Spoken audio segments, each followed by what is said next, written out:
오늘 우리가 방금 읽은 이 말씀에도 실은 이 상반된 인격을 가진 두 형제의 이야기가 나옵니다. 교회를 다니지 않으셨을지라도 한 번쯤은 들어봤을 소위 탕자의 비유라고 일컬어지는 이야기입니다. 이 이야기에도 이 지킬 박사와 같이 참 교양 있고 점잖은 그 맏아들이 나오고요. 또 하나는 이 하이드와 같은 자기 멋대로 살고 정말 배은망덕하게 아직도 아버지가 살아계시는데 아버지에게 유산을 요구하고 결국은 그 유산을 챙겨 가지고 떠나 그 재산을 다 허랑방탕 탕진해버린 이 둘째 아들도 나타납니다. 어쩌면 이 소위 prodigal son이라고 하는 탕자의 비유라고 하는 이 이야기에 나오는 두 형제는 인생을 보는 두 가지의 시각을 알려준다고 저는 생각합니다. 첫 번째는 도덕적인 관점이라고 이야기할 수 있는데, 한 번도 아버지 집에서 가출해 본 적이 없는, 아버지의 명을 어겨서 반항하지 않았던 모범적인 맏아들이 보는 인생관이라고 할 수 있습니다. 그는 아주 교과서적인 인생을 살았습니다. 쉽게 얘기하면 법이 없어도 사는 사람이라고 이야기할 수 있습니다. 늘 자기의 행동이 남에게 어떻게 비춰질까 노심초사하면서 행동 거지를 조심해야 하는 스타일이라고 할 수 있을 것입니다. 이와 같이 도덕적인 관점을 가진 이런 사람들은 이 인생의 문제는 비도덕적인 사람 때문에 생겼다고 분석합니다. 그리고 그 문제를 해결하는 관건은 이 비도덕적인 사람들을 어떻게 다루느냐에 달렸다고 그는 생각합니다. 반면에 집을 나간 소위 탕자, 이 둘째 아들이 대변하는 인생과는 상대적인 관점이라고 할 수 있어요. 집을 뛰쳐나간 이 탕자의 라이프 스타일입니다. 어떤 형식에 매여 있는 것을 딱 싫어합니다. 틀에 박혀 있는 삶을 사는 것을 가장 갑갑하게 생각합니다. 형은 남의 시선을 의식했지만 이 동생은 남의 시선을 의식하는 것보다 자기가 원하는 것, 자기 마음이 원하는 것을 먼저 시도해보는, 한편 모험적이기도 하지만 또 한편으로는 어디로 튈 줄 모르는 위험형이라고 할 수 있습니다. 보수적인 사람들, 교과서적인 사람들을 보면 제일 한심스럽다고 생각합니다. 우리식으로 얘기하면 꼰대라고 생각합니다. 그런 사람들을 보면서 어떻게 사나 불쌍하게 생각합니다. 환경을 바꿀 수 없다면 그런 환경을 찾아 이사를 가는 사람이 바로 이 상대적 관점을 가진 이 둘째 아들의 라이프 스타일이라고 생각할 수 있습니다. 그런데 오늘 말씀을 통해서 우리에게 던지는 주님의 말씀은 이 도덕적인 관점이든지 상대적인 관점, 이 두 가지의 라이프를 보는 이 관점들은 해답이 아니다, 정답이 아니라는 것을 이야기합니다. 실은 가출한 이 아들 문제죠. 집 나간 아들 문제예요. 그러나 잘 읽어보면요, 집 나간 아들도 문제지만 한 번도 아버지의 명을 어기지 아니하고 아버지 옆을 지켰던 이 큰아들이 더 심각한 문제를 가지고 있음을 시사하고 있는 이야기가 오늘 말씀이라고 할 수 있습니다. 그런데 이와 같이 해답이 없는 이런 인생을 살았던 두 인격을 가진 형과 동생, 근데 somehow 이 동생, 집 나간 동생은 회개하고 아버지 집으로 돌아오려고 합니다. 반성을 한 것입니다. 뉘우치고 다시 아버지 집에 돌아갈 결심을 하게 됩니다. 어떻게 이런 일이 가능할 수 있을까요? 어떻게 내가 여태까지 추구했던 인생관을 바꾸고 180도 전환해서 내가 떠나왔던 바른 길, 아버지의 집으로 다시 갈 수 있을까요? 하나님께서 참 우리를 인도해 가시는 일들이 참 다양하다고 생각하는데, 어느 날 어느 순간에 드디어 제정신이 돌아온 거예요. 이 아들은 자기 재산을 다 탕진했어요. 때마침 자기가 간 나라가 흉년이 들어서 먹을 것이 없었어요. 줄인 배를 채우기 위해서 돼지를 치게 되었는데, 돼지가 먹는 쥐염 열매라도 먹으려고 했는데 그 쥐염 열매도 사람들이 주지를 않았어요. 자기의 어떤 한계에 부딪힌 거죠. 고생 끝에 드디어 정신이 돌아온 거예요. 드디어 깨닫기 시작했다는 것입니다. 여러분, 이런 동생을 형이 보면은 뭐라고 얘기할 것 같습니까? 이 도덕적인 관점으로 인생을 바라보고 있는 형의 입장에서 지금 동생이 돼지 열매도 못 얻어먹어서 지금 배를 쫄쫄 굶고 있고 아주 고생을 직살이 하고 있는 자기 동생을 보면 뭐라고 할 것 같습니까? 꼴 좋다. 네가 자초한 일이니 네가 당해라. 네가 받아라. 그렇게 얘기할 것입니다. 내가 그러지 말라고 그랬는데 왜 그렇게 살았냐는 거죠. 지금 그 고생하는 거 you deserve it. 이런 형의 모습에는 전혀 국률함이 없습니다. 저는 여러분에게 이런 내 질문을 던지고 싶어요. 여러분은 어떤 사람이 되고 싶습니까? 물론 탕자와 같은 아버지 집에서 아버지 재산을 가지고 나가 다 허랑방탕 낭비해버리고 지금 이 고생 직살이 하고 있는 이런 둘째 아들과 같은 인생을 살고 싶지는 않으실 것입니다. 그렇다면 형과 같은 인생을 살고 싶으십니까? 저는 아닐 것 같아요. 공부를 많이 했으면 뭐해요? 가출을 안 하고 모범적으로 교과서적으로 살았으면 뭐해요? 숨 막히는 인생을 살고 남들에게 베풀 줄 모르는 꽉 막힌 인생을 살고 가는 곳마다, 당신이 가는 곳마다 사람들이 깝깝해하는 그런 인생을 살고 있는 이 형, 그 안에는 내가 스스로 노력한 만큼 나는 내 밥그릇을 찾아서 먹는 사람이다. 그리고 자기 같지 않은 사람을 은근히 내리깔고, 그리고 자기 같지 않은 세상을 향하여 분노하면서 화를 내면서 부글부글 끓고 있는 이 인간미 없는 이 맏형, 이 맏아들의 모습으로 살기를 원하시는 분도 없을 거라고 저는 생각해요. 탕자도 그리고 이 형도 해답은 아닙니다. 탕자가 어떻게 자기 인생을 바꾸고 아버지 집으로 돌아가야 되겠다고 하는 이거를 어떻게 스스로 깨닫게 될까요? 어떻게 제정신이 들었을까요? 18절에 이 제정신이 든 후에 그가 한 말이 이렇습니다. 18절에 보니까 내가 일어나 아버지께 가서 이르기를 아버지가 내가 하늘과 아버지께 죄를 지었사오니 하면서, 이거는 아버지께 아직 한 말은 아니에요. 연습을 해요. 내가 아버지 집에 돌아가서 아버지한테 가서 이 말을 해야 되겠다 하면서 하늘과 아버지께 죄를 지었사오니 나는 이제 아버지의 아들이라 일컬음을 받기에 감당할 수 없습니다. 그냥 하인 중에 하나로 보소서. 이걸 연습을 하는 거예요. 근데 여기 참 재미난 말이죠. 자기가 아버지께만 죄를 진 게 아니라 하늘에 죄를 지었다라고 드디어 고백합니다. 제정신이 차리면, 정신이 돌아오면 자기의 인생에 자기보다 더 큰 절대자 하나님이 계시다는 것을 그때서 비로소 깨닫습니다. 내가 내 힘으로 여기까지 왔다라고 우린 생각합니다. 내가 내 인생의 운전석에 앉아서 운전해서 여기까지 왔다라고 우리는 착각합니다.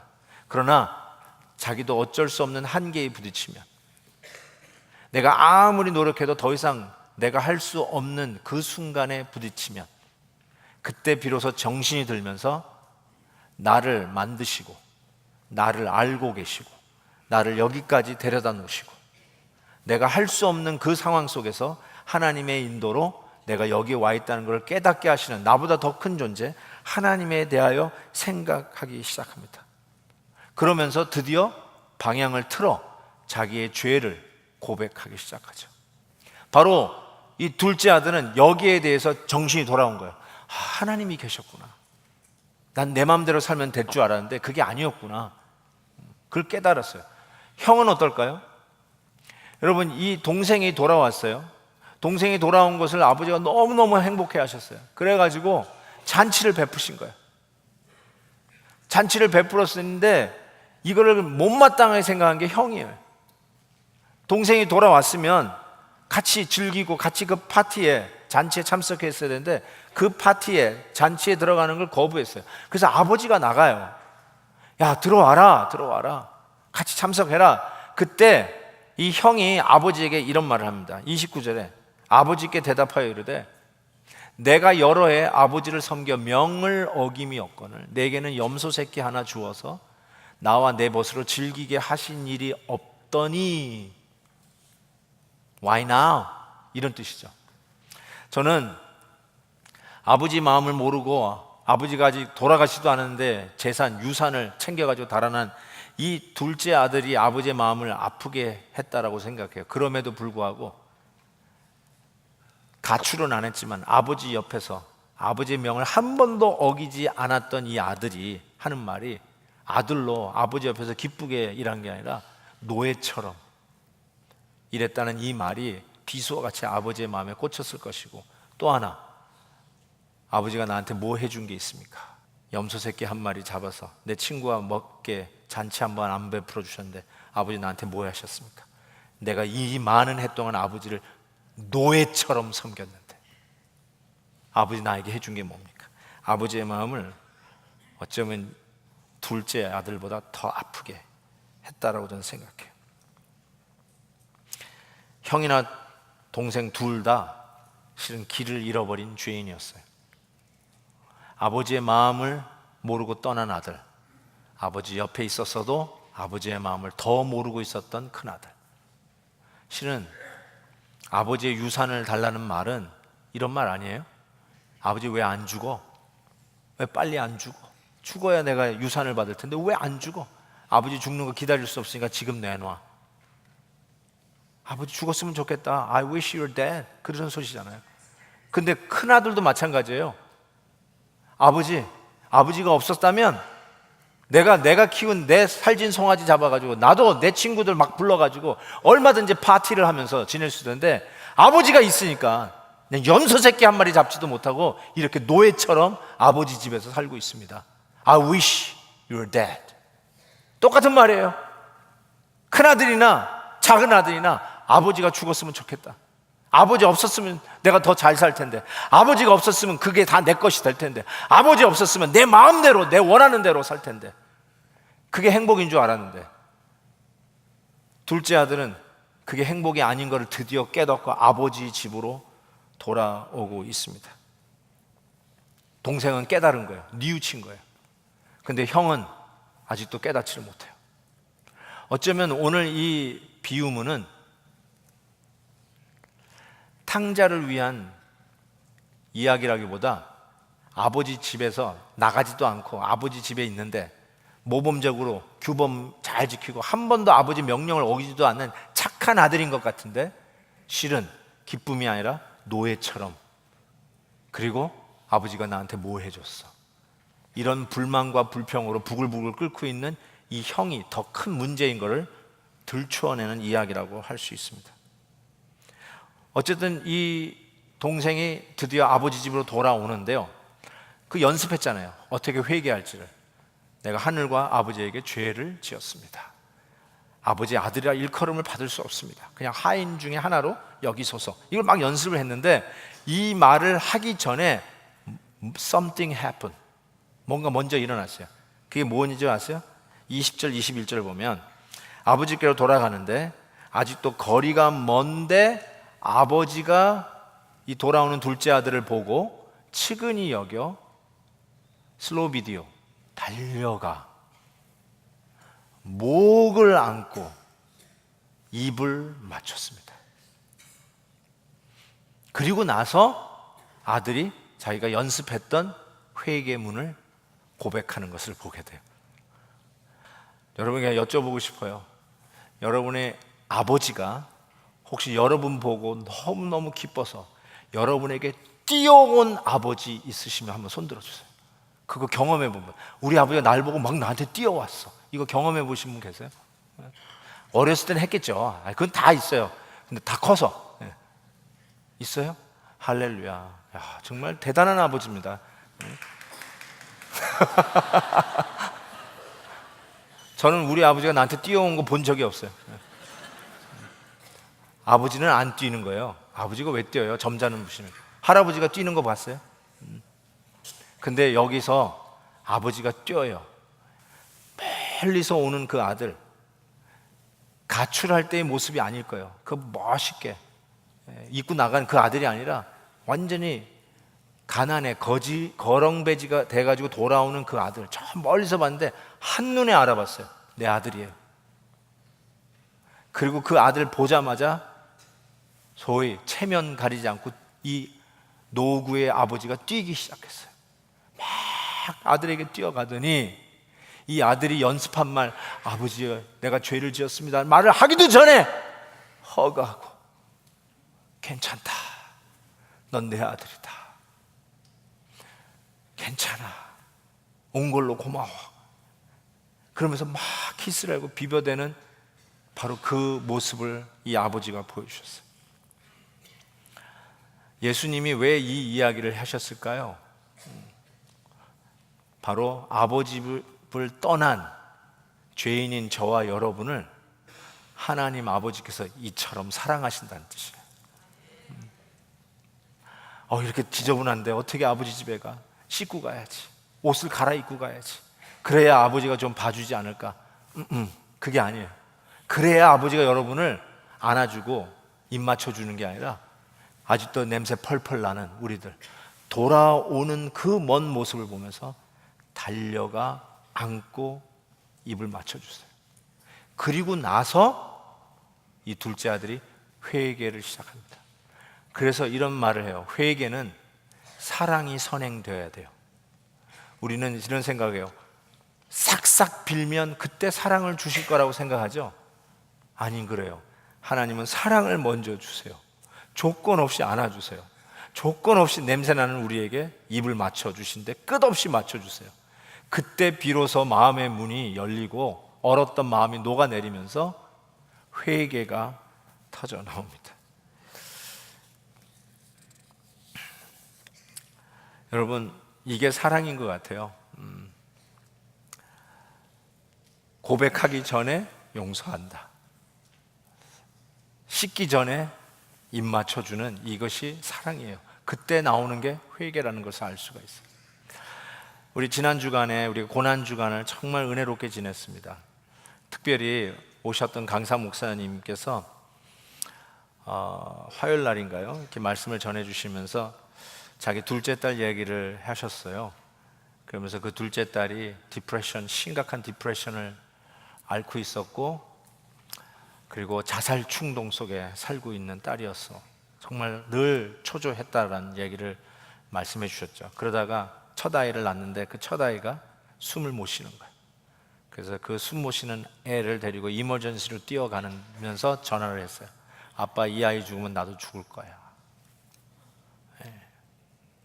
그 둘째 딸이 이 토렌스에 살아요. 그래가지고 이 강사 목사님하고 목요일 날 점심에 이렇게 식사를 하는데 그 딸이 온다는 거예요. 그래서 그럼 점심 식사하는데 같이 오라고. 그래서 우리 식사를 하는 장소로 그 딸이 탁 들어온 거예요. 근데 그 얘기 하기 전에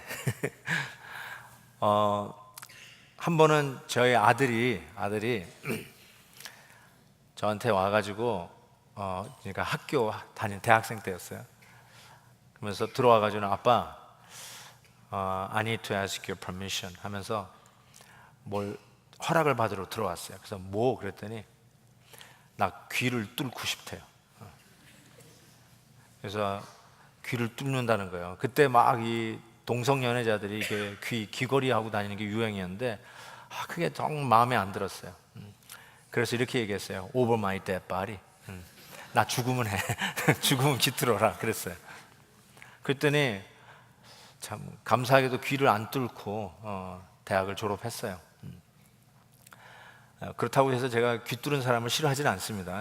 혹시 귀 뚫은 분들 계시면 제가 주의 이름으로 사랑합니다.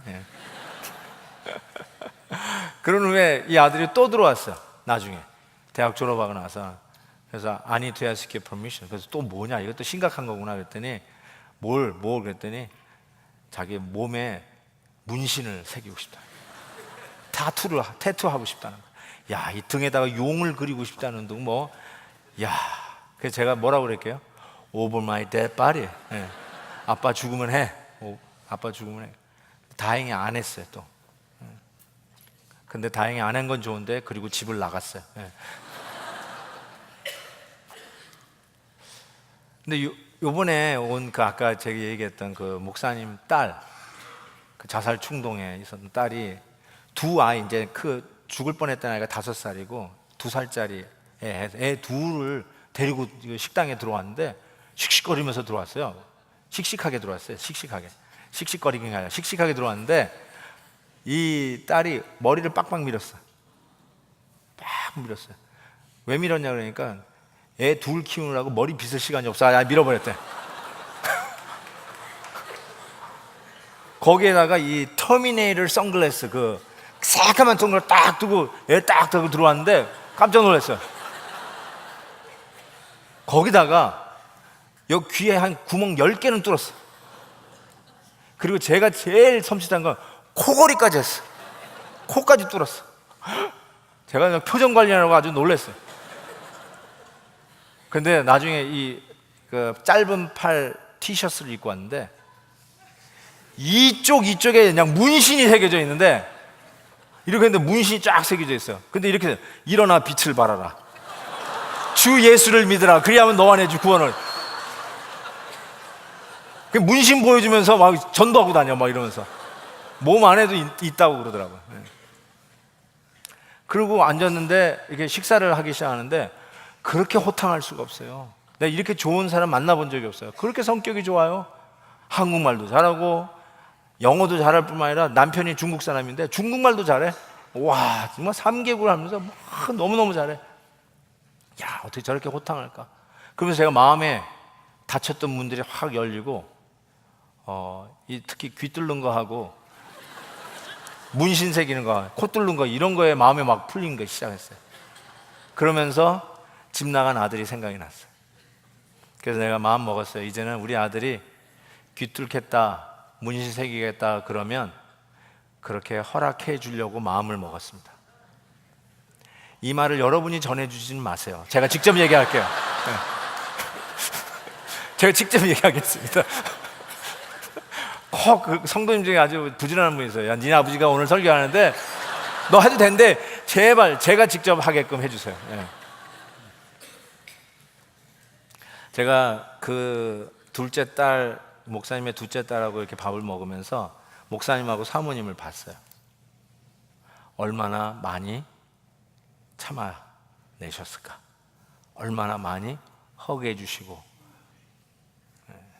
얼마나 많이 입을 맞춰주셨을까? 얼마나 계속해서 받아주셨을까? 그게 막 뭉클하게 느껴지는 거예요. 여러분, 하나님께서 집 떠난 우리들을 향한 우리 하나님의 사랑이 이와 같은 거예요. 너 어쩌 하나 보자. 제대로 하면 내가 사랑해 주고 아니라 돌아서기만 하면 그 먼 발치에서도 한눈에 알아보고 나를 향해서 막 뛰어오신 하나님. 그게 하나님께서 우리에게 보여주시는 사랑이라는 것이에요. 실은 가만히 생각해 보면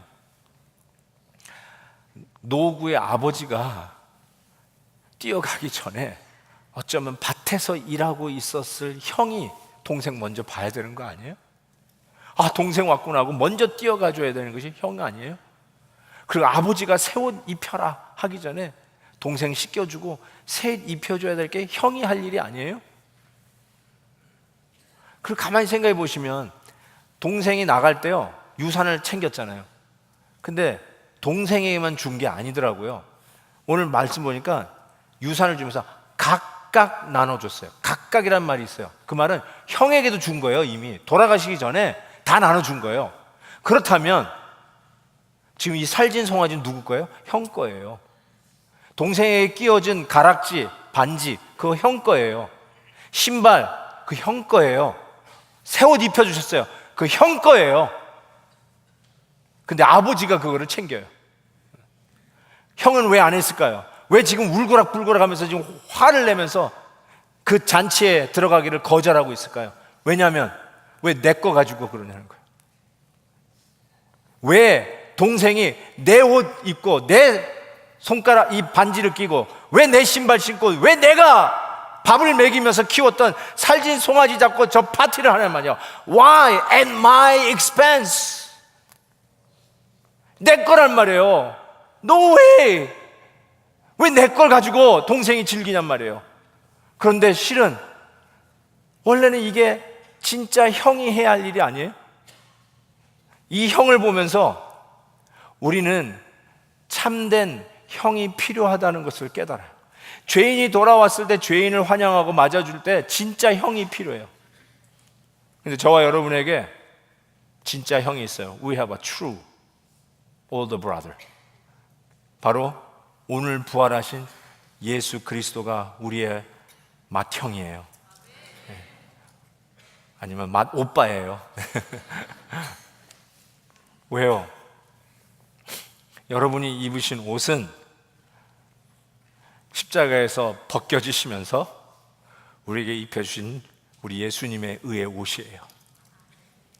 우리의 자유는 뺏겼어요. 그렇지만 스스로 종이 되어주신, 고난받는 종으로 오셨던 그 예수님 때문에 우리가 자유를 누리게 되었어요.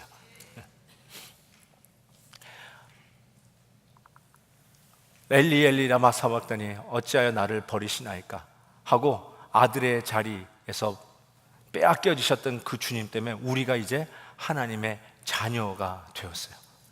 여러분이 입으신 옷, 여러분이 누리는 자유, 여러분이 누리는 자녀의 권세, 여러분이 가진 재정, 살찐 송아지, at Jesus' expense, 우리 예수님의 expense로 우리가 누리는 거예요. 오늘 아버지를 떠난 죄인들을 향해서 우리 하나님께서는 여러분에게 come home, 집에 오라고 초청하고 계세요. 멀리 떠났던 자녀들이 땡스기빙 때에, 크리스마스 때에 Daddy, Mommy, I'm home 하고 들어오는 모습이 얼마나 정겹습니까? 여러분, 그 말씀 할 수 있어요. 하나님 아버지, I'm home, 나 드디어 집에 왔습니다. 여러분에게 그 집에 오실 수 있는, 그 결단할 수 있는 기회를 드리고 싶습니다. 한번 그 결단 해보지 않으시겠습니까? 한번 눈을 감고 잠시 기도하는 시간 갖겠습니다.